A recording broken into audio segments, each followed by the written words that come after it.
En el nombre del Padre, del Hijo y del Espíritu Santo. Amén. Jesús, luz verdadera que ilumina todo hombre, luz que llega a este mundo. Nosotros sabemos que tú has venido de Dios Padre para ser nuestro Maestro y que enseña los caminos de la verdad. Las palabras que oímos de ti son espíritu y son vida.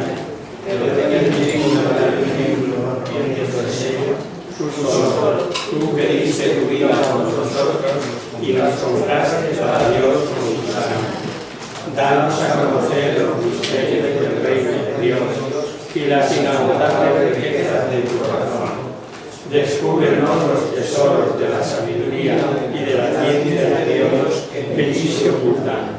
Haz que tu palabra penetre nuestras almas, guíe cual luz nuestros pasos, ilumine nuestra senda hasta que aparezca el día de las tinieblas. Tú que vives y reinas por los siglos de los siglos. Amén. Muy bien.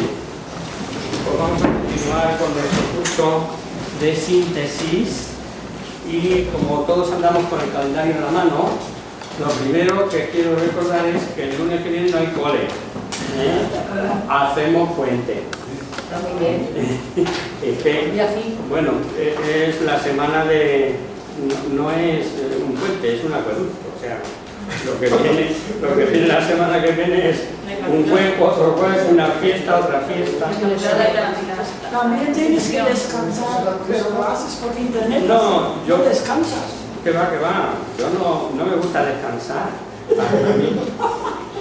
En serio. Yo trabajo mejor bajo presión. ¿Tienes más hojas?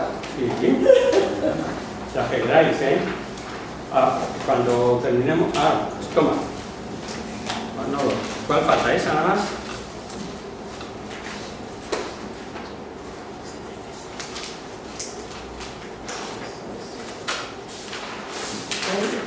¿Este símbolo qué significa? No sé. Desde aquí no lo veo. Y te hace un aviso. ¿Qué he visto? No, bueno, lo que tenéis que saber de esta hoja que os he repartido, así lo explico ya para todos, es la explicación que se da en teología a una parte muy concreta, que son las 10 plagas de Egipto, en la relación del pueblo de Israel, y en este caso Moisés y Aarón, su hermano, con relación a los dioses que había en Egipto. O sea, que se viene a demostrar, o por lo menos esa es la aproximación que ellos hacen, de contra qué dios iba cada plaga de los dioses de Egipto. Una, por favor.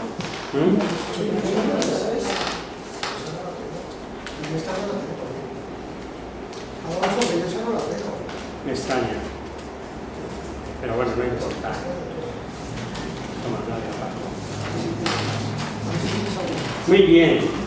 Nos quedamos el último día, creo recordar, empezando Jeremías. ¿Es así? Sí, ¿verdad? Pero antes de eso quiero hacer una puntualización porque alguien me lo hizo observar ya el propio lunes y yo lo he podido comprobar después de que os dije una mentira y no me habéis dicho ni tío. Os engañé. Y al ver la grabación veréis que yo le adjudiqué a Judá los hijos de Jacob. O sea, cuando estaba explicando Esaú, Jacob y la lucha de Jacob con Dios en las orillas del Jabok, que al final vence el hombre porque vence Dios, pero porque el hombre se entrega, le da su nombre, que es como darse a sí mismo. Y por mirar una cosa, olvidé otra, y tal cual iba lanzado para hablar de la descendencia del Mesías que viene por Judá. Judá es uno de los hijos de Jacob, una de las tribus de Israel. Y yo, hablando de Judá, seguí por ahí y os dije que Judá tuvo 12 hijos, que eran las 12 tribus de Israel. Mentira. Judá es una de las tribus de Israel, por la que nos va a venir la descendencia del Mesías. Pero que seamos conscientes que es Jacob el que tiene la primogenitura, el que tiene 12 hijos, que serán luego las 12 tribus de Israel, porque le cambia el Señor el nombre de Jacob por Israel. ¿Hasta ahí de acuerdo? O a lo mejor ni lo habéis advertido. Yo sí lo escuché. Tú lo advertiste, pero no me acuerdo. Bueno, pues ya para que se nos quede claro a todos y quede clara también en la grabación. Pero me parece que incluiste, al hablar de Jacob, que Dios le cambió el nombre. Por Israel. Entonces dijiste... por Judá. Ahí ya empecé a meter la pata, ya empecé a meter la pata ahí, sí. Bueno, pues ahora nos ha quedado claro. Pues perdonad, el que tiene boca se equivoca. Bien, pero me interesaba por las dos cosas. Primero porque lo entendiéramos los de la clase presencial y también por no dejar en un error el que lo vea en la filmación en la web, ¿vale? Muy bien. Decía que nos habíamos quedado en Jeremías. Habíamos hablado de 12 profetas menores, 4 mayores, habíamos hablado de ese precioso antropomorfismo de Oseas, hablamos de Isaías, que tenían que ser más de una persona por el periodo de la barca, y decíamos que era Isaías, Deutero Isaías y Trito Isaías. Y con eso luego ya pasábamos a Jeremías. Bien, Jeremías es el hombre elegido por Dios para anunciar la ruina de Jerusalén, la ruina de su patria. Jeremías es un hombre de temperamento sensible y vibra torturado bajo el peso del designio de Dios. Se ve, por ejemplo, en Jeremías 27 a 9, que no lo vamos a leer. Sabe que la ruina nacional se debe a la infidelidad del pueblo de Dios. Y él siente dolor por la patria amenazada, la culpa, como siempre, la de los pecados de los hombres. No sé con quién hablaba esta semana allí de la parroquia, a propósito de las cosas que vemos que hay mal en nuestro entorno, pero montones. Y somos como los de la tele o como, no sé, cualquier programa de cotilleo. Nos juntamos al sol que más calienta sin discernir siquiera si yo tengo algo de culpa en eso que está ocurriendo. Porque todo lo que ocurre en el mundo, para bien o para mal, influye la relación de los hombres con Dios, querámoslo o no. Y el primer defecto que se ve en la sociedad actual es que el mundo en general, los hombres en general, nuestra sociedad en particular, ha dado las espaldas a Dios. Y claro, así nos luce el pelo. Y eso lo decimos siempre, pero analizo yo mi parte, la poquita o muchita culpa que yo pueda tener, pues ojito. El bueno de Jeremías dice esto, mejor leerla, 13:23 de Jeremías.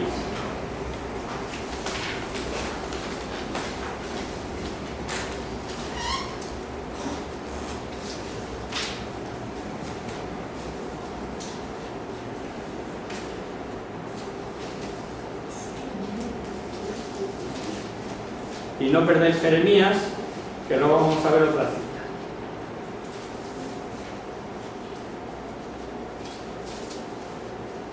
Como tenéis el curso rojo, el libro rojo, no me preocupa demasiado que pueda pasar una cita, porque vosotros en casa podéis verlo, podéis ver.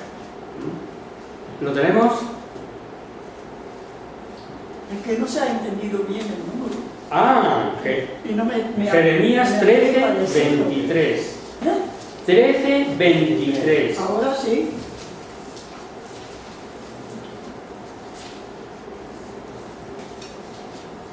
¿Mudará por ventura su tez el etíope, un tigre suraya la piel?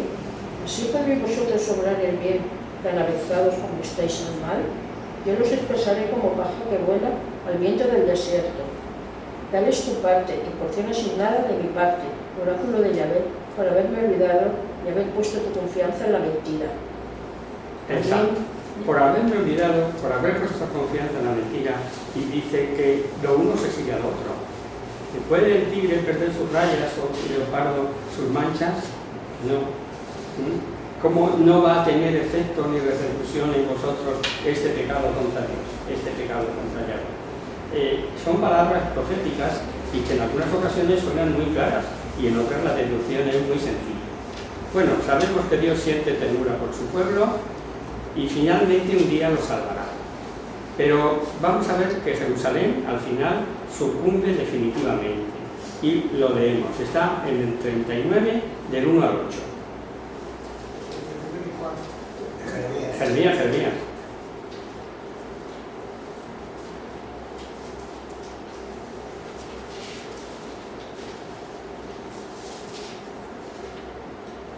El resto de los habitantes que había quedado en la ciudad, los heridos que se habían pasado a los caldeos y todo el resto del pueblo, lo deportó Babel, Neus, no sé qué es eso. No me suena. ¿Qué es eso, Babel? 39 del 1 al 8. En el mes 10º del año 9 del Eso. del reinado de Sedequías en Judá, el rey Nabucodonosor de Babilonia vino a Jerusalén con todo su ejército y sitió la ciudad.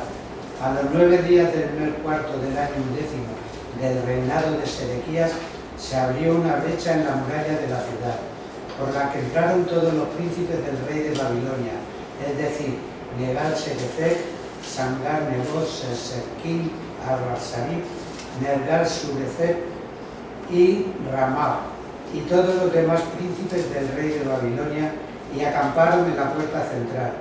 Cuando los vieron el rey Sedequías de Judá y todos sus soldados, huyeron de noche, salieron de la ciudad por el camino del jardín real, por la puerta entre las dos murallas, y el rey salió por el camino del Arabá. Pero el ejército caldea los siguió y alcanzaron y apresaron a Sedequías en los llanos de Jericó. Entonces lo llevaron a Ribla, en tierra de Hamá, donde se encontraba el rey Nabucodonosor de Babilonia, y éste le dictó sentencia. Allí, en Ribla, el rey de Babilonia mandó degollar en presencia de Sedequías a los hijos de éste, lo mismo que a todos los nobles de Judá. El rey Sedequías le sacó los ojos y se lo llevó a Babilonia sujeto con grilletes. Suficiente. Es decir, la expresión clarísima de todo lo que venía avisando el bueno de Jeremías.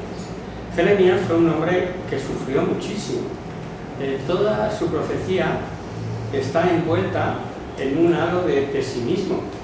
Y claro, él era creyente, él era el portavoz de Yahvé, esos son todos los profetas. Y sufrió. Bueno, de hecho, sepáis que son 3 obras. Si queréis enteraros bien del final del pueblo de Israel, que estamos hablando ya de la segunda deportación, ¿sí? el ejército del pueblo que habitaba en el sur, estaba el reino del norte y el reino del sur. Y el reino del sur, que fue donde se quedaron asentados después de la deportación de los del norte, la tribu de Judá y Benjamín, es decir, lo que quedaba el resto de Israel, fue deportado a Babilonia. Pues tenemos que leer 3 libros para enterarnos bien del trauma. Jeremías, Lamentaciones de Jeremías y el libro que escribió su secretario Baruch. En el libro eso no viene. Pero bueno, que sepáis que toda la obra de Jeremías, y se le atribuye a Jeremías, son esos 3 libros. Jeremías, Lamentaciones y Baruch. Bueno, después de Jeremías, en este orden de los profetas mayores, en la Biblia viene Ezequiel. Ezequiel es ya el del destierro. Es sacerdote el que le cae la tarea de levantar el ánimo de los deportados. Habla de la esperanza de la vuelta a Jerusalén y que eso también depende de su conversión interior. Es como el velador de Yahvé en ese periodo de destierro, que ni tienen tierra, ni tienen templo, ni tienen nada. El que está hablando en nombre de Dios y manteniendo viva la esperanza del regreso, y cómo ese regreso depende de ellos, depende de cómo sean interiormente, volver los ojos a Yahvé. Sabemos que en el tiempo y por la historia fue Darío, el persa, el que ya dio la libertad a que cada pueblo conquistado volviera a su tierra, bajo Darío. Pero la misión de Ezequiel fue justamente esta. Del siglo VIII al VI es la época de los principales profetas escritores. Luego, los pocos restantes se van espaciando, hay como fogonazos del Espíritu Santo a través de estos profetas hasta el siglo IV. Unos son de primera magnitud, con una escritura pues, más lírica, más poética, mejor hecha, y tienen mayor cantidad de escrito, y a estos le llamamos mayores. Y otros, los 12 que os he dicho menores, que no se deben más que a la cantidad de escrito, mayor o menor en función de la cantidad que ha escrito. En este punto de la historia de la salvación, veamos el plan de Dios según la Constitución de la Palabra de Dios, Vaticano II. Dice: deseando Dios con su gran amor preparar la salvación de toda la humanidad, escogió a un pueblo en particular a quien confiar sus promesas. Israel, que fue el pueblo, fue experimentando la manera de obrar Dios con los hombres y la fue comprendiendo cada vez mejor al hablar a Dios por medio de los profetas. Los profetas son los voceros de Dios, los que traen en vivo la palabra de Dios. Bien, seguimos con la historia. Tras los profetas viene un periodo de purificación del pueblo, el residuo espiritual de Israel y los libros de los sabios. Dios va formando en su pueblo como un resto, como un grupo de selección, llamando residuo o resto, pero porque lo es. Es el único que conserva la mentalidad y espiritualidad, fruto de todo el Antiguo Testamento. Y eso abarca desde el siglo VI hasta Cristo. A la vuelta del destierro, el siglo VI a.C. hasta el siglo IV, tiene lugar la reorganización espiritual del pueblo. Florece el culto, parece bajo Esdras que es el reorganizador, se escriben numerosos salmos, adquieren muchos libros sagrados su redacción definitiva. Según los autores, desde mediada la monarquía hasta estos tiempos, la reflexión teológica sobre las tradiciones primitivas conservadas dentro y fuera de Israel lleva a hombres inspirados por Dios a la redacción de los 11 primeros capítulos del Génesis. Son hechos dogmáticos y que conocemos y que están escritos en ese lenguaje de mentalidad infantil, revestidos de ese ropaje, que nos hacen entender la creación, el castigo, las promesas, los 11 capítulos del Génesis. Fue en esta época en donde se puso por escrito, en la época del post-destierro, cuando vuelven a Jerusalén. Y en este siglo IV es cuando entran en escena los griegos. Tiene lugar la helenización del Próximo Oriente, caído bajo el dominio de Alejandro Magno. Ya sabéis que Alejandro Magno se iba a conquistar y siendo muy joven llegó hasta casi la India, ¿no? Bueno, ¿qué hizo Alejandro? Que ya lo hemos dicho en otra ocasión. Impuso un idioma común, el koiné. Y a él le tenemos que agradecer que haya llegado a nosotros escritos, hechos ya en ese único lengua, en ese único idioma, que son susceptibles de ser traducidos y por el que todos conocemos lo mismo. Porque hasta entonces no hubo un único idioma por el que todos se pudieran entender, ¿no? En el siglo IV se inicia con él la helenización de toda la cultura. O sea, quieren poner el griego a machacar, pero hasta el punto de hacerle renunciar a sus costumbres. Primero cae Palestina bajo los lácidas, señores de Egipto. Vienen después los seleucidas, que reinan en Siria, y lentamente, pero al final, llega a Judea en el siglo III a.C. la ola devastadora del secularismo griego, del secularismo helenista. Y con sus costumbres, el libro culto a todos los dioses, se produce en el siglo II antes de Cristo la viva reacción de los macabeos. Estos sí son restos, y que, bueno, defienden su cultura, defienden su patria, defienden su Dios. ¿Qué cultura tenían entonces? Pues que todo es de Yahvé y para Yahvé, y querían hacerles abjurar de su fe, de sus costumbres, de su religión. Y bueno, pues todos ha trascendido y conocemos la historia de los macabeos, pero sobre todo la de estos 7 hijos que uno tras otro, incluso la madre, les va animando al sacrificio por su Dios, ¿no? Después voy haciendo así un esquema general de todo lo que contiene esta parte de la Biblia, ¿no? Al mismo tiempo de aparición de los últimos libros inspirados, unos alientan en momentos de peligro, como Esther, Daniel y Judith. Otros narran las luchas y las vicisitudes de la patria, como los libros de los macabeos que os acabo de decir.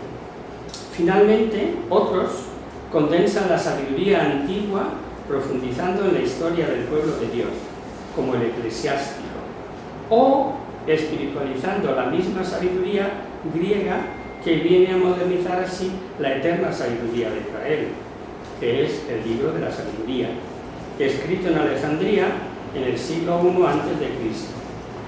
Es el último de los libros inspirados del Antiguo Testamento, de los escritos del Antiguo Testamento, el último que se escribió, el libro de la sabiduría, 2 siglos antes, en el siglo II. Lanzando una mirada retrospectiva a la pedagogía de Dios con Israel durante el Antiguo Testamento, recordemos estas 2 ideas que las propone el Concilio Vaticano II, es con lo que nos tenemos que quedar así de manera general.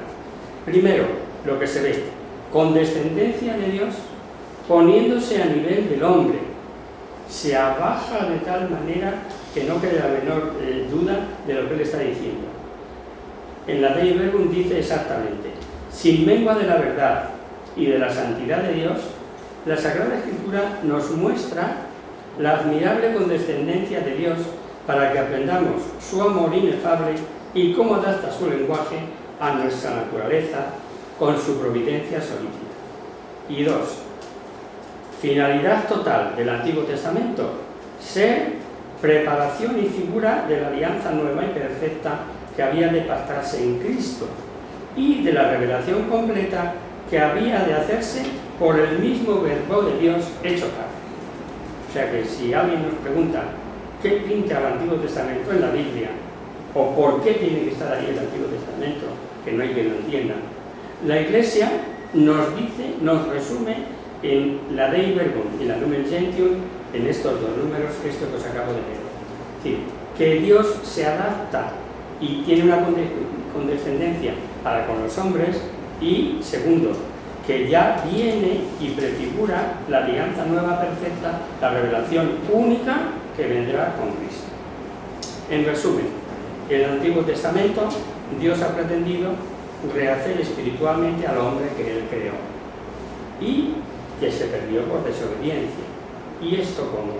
Primero, escogiendo principalmente a un hombre en cada época,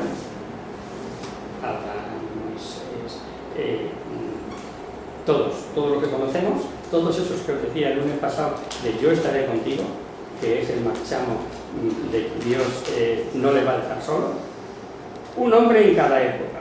Y segundo, hablando a los hombres a través de un hombre determinado en ciertos momentos históricos de particular interés. Y tercero, sometiendo a hombres que le han correspondido con más fidelidad a las pruebas de pobreza, la persecución y la obediencia, para lograr servidores espirituales perfectos, hijos obedientes.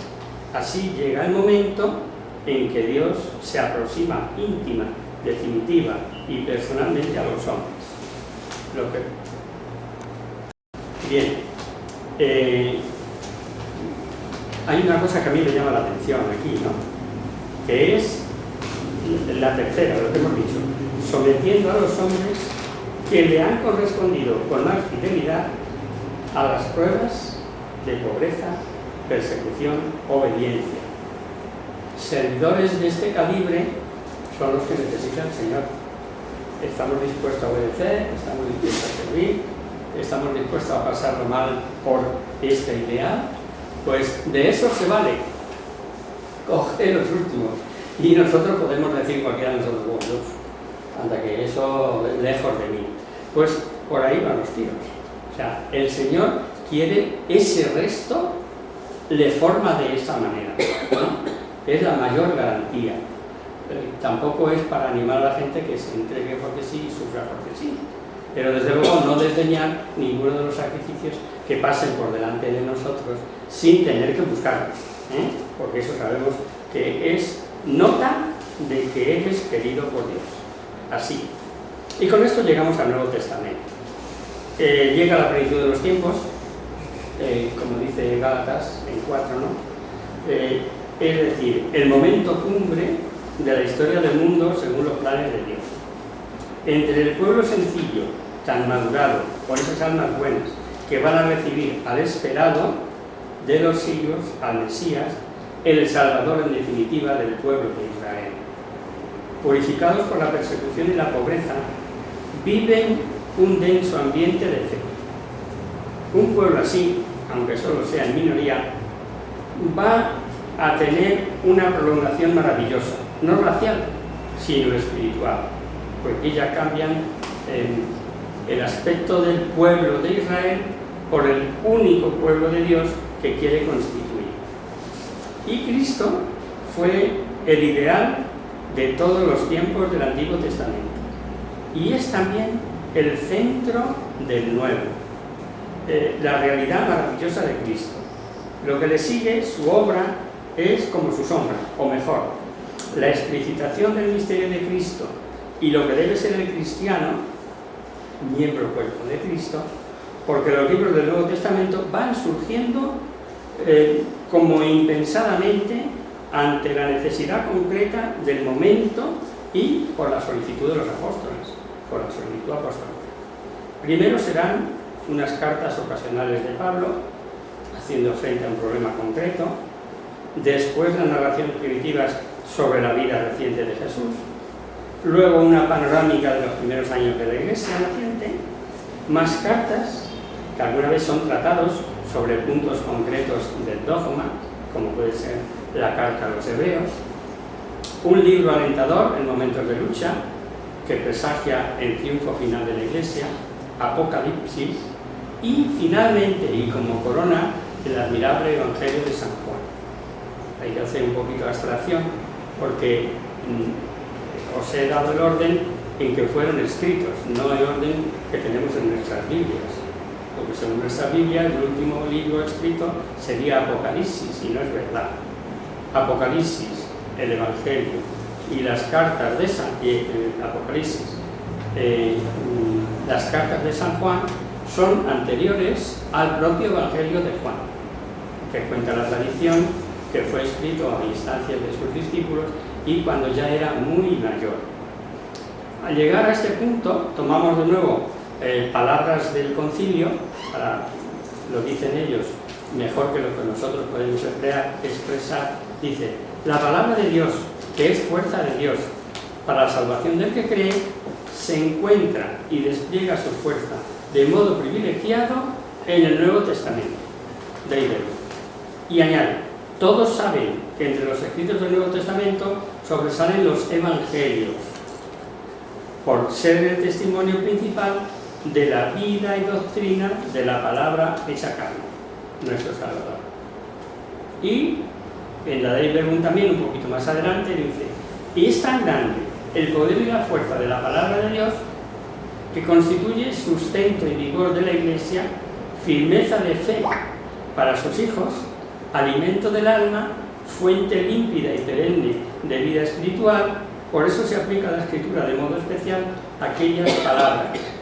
La palabra de Dios es viva y eficaz, enérgica, puede edificar y dar herencia a todos los pensadores.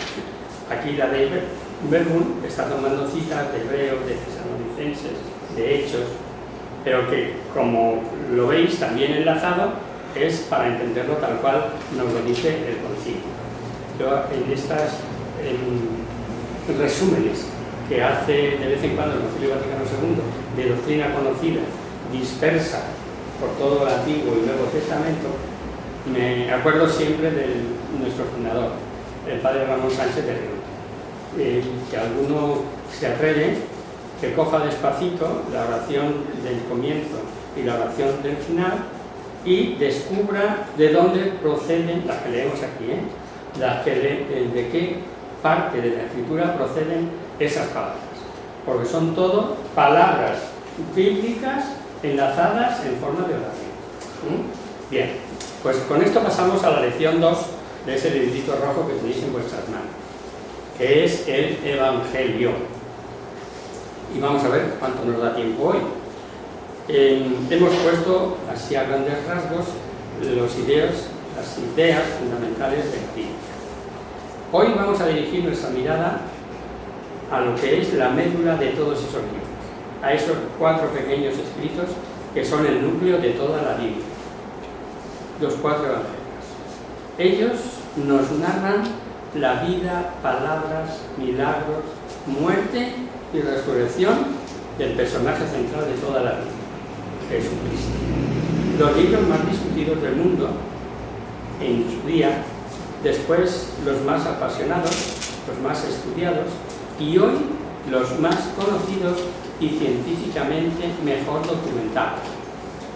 Hay, no sé si en la tercera o la cuarta lección, en que hablaremos precisamente de eso, del valor científico de los evangelios.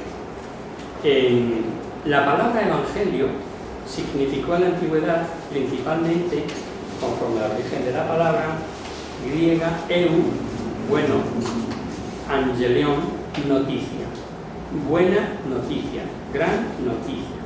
Así se llamaba la noticia, pues las que eran relevantes e importantes, ¿no? La llegada a la ciudad, el nacimiento del heredero al trono, por ejemplo. O sea, una gran noticia, ¿no? Una gran victoria nacional, etc. La noticia gorda, grande, por antonomasia, se le llamaba evangelium. En este sentido, se utilizó durante el siglo I de nuestra era. Evangelio era la gran noticia de Dios hecho hombre, por amor al hombre y para elevarlo a la divinidad de Dios. Y que Pablo predicó en Éfeso, en Atenas, en Corinto, en España, y Pedro en Antioquía o en Roma, y los apóstoles en general por todo el mundo entonces conocido. Solo posteriormente, en el siglo II, toma carta de naturaleza la palabra evangelio referida a estos libros que cuentan la vida de Jesús, en el siglo II, y que son reconocidos oficialmente por la Iglesia.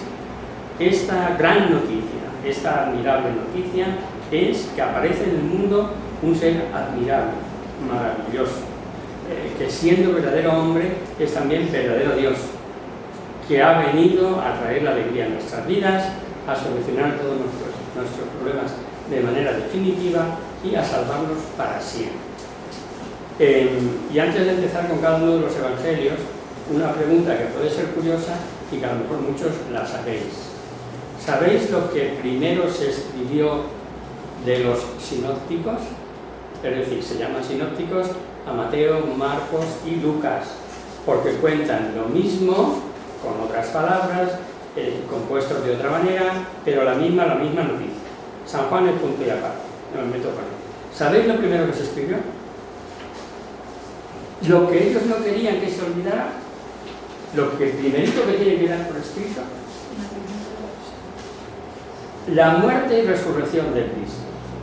Eso es lo que estuvieron de acuerdo todos en que se tenía que quedar por escrito, y por ahí empezaron los evangelios. Los mostraron cada uno a su manera, ahora lo iremos viendo. Empezamos hoy con Mateo y no vamos a hacer más que presentar el personaje porque el tiempo se nos ha ido. El primero de estos 4 libros aparece en todos los códices más antiguos con este epígrafe: Evangelio de Jesucristo según San Mateo. Veremos más adelante que el argumento histórico y la crítica interna del mismo libro confirman que esto es así. Autor. El autor es un hebreo contemporáneo del héroe de su libro, testigo personal e íntimo de él. El libro encierra datos autobiográficos del autor. Cuando pone la lista de los apóstoles, se incluye él añadiendo el calificativo denigrante de su profesión, publicano. Ya sabéis lo que era un publicano en tiempos de Jesús: un traidor, un recaudador para Roma de los impuestos. Un traidor se entiende al pueblo hebreo, ¿no? Pues él dice publicano. Poco antes había narrado él mismo su llamada para seguir a Cristo y el convite que organizó después con sus amigos para celebrarlo. Mateo, sigue. Obviamente, podríamos extendernos con cada uno de los evangelistas más de un día, o un día por lo menos. De hecho, cuando damos las semanas bíblicas por ahí, se dan los evangelios sueltos, o sea, un día para cada uno. Nosotros, como venimos diciendo, estamos dando el curso de síntesis, lo menos que despachan, vamos, lo que tenemos que saber todos. Lengua. La lengua en que se escribió este libro es el arameo, la que hablaba Jesús, el personaje central del libro. Es un librito escrito para sus paisanos, los hebreos, por un hebreo que había conocido al personaje en cuestión y que ahora les presenta un extracto de su vida, actividades, enseñanzas, según la pauta que en la exposición oral acostumbraba a sus compañeros los otros apóstoles.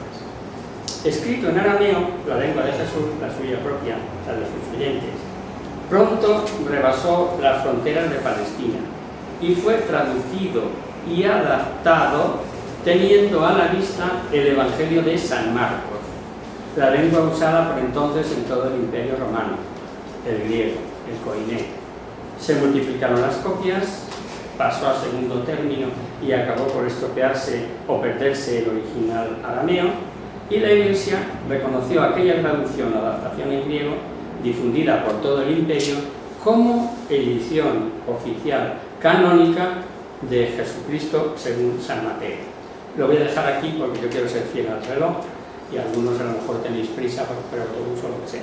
Pero aquí nos quedamos Hasta el día 12. hasta el día 12, creo que es, sí. Oye, ¿le habéis dicho al cura que no venga? ¿Al cura se lo habéis dicho? Sí, se lo hemos dicho. A ver, noviembre, diciembre, 5 nada, 12 Adviento. El día 12 próximo es Adviento Navidad, que la dará Vígido. Entonces hasta el 19 no volvemos a ver hasta Mateo, el 19. ¿Vale? Pues venga, lo dejamos a la luz y nos vamos.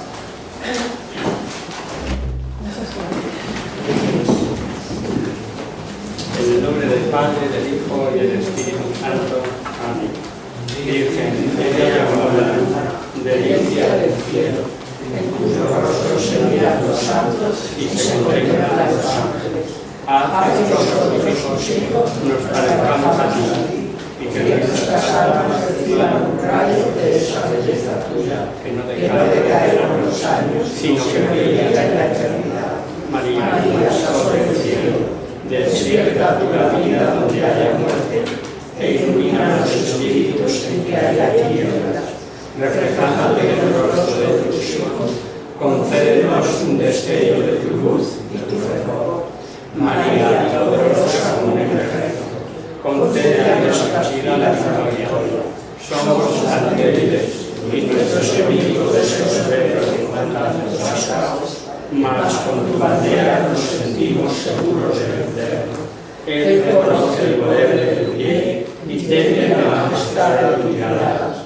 Sálvanos, María, bella como la luna, única como el sol, temible como un ejército ganado, levantado en pie de guerra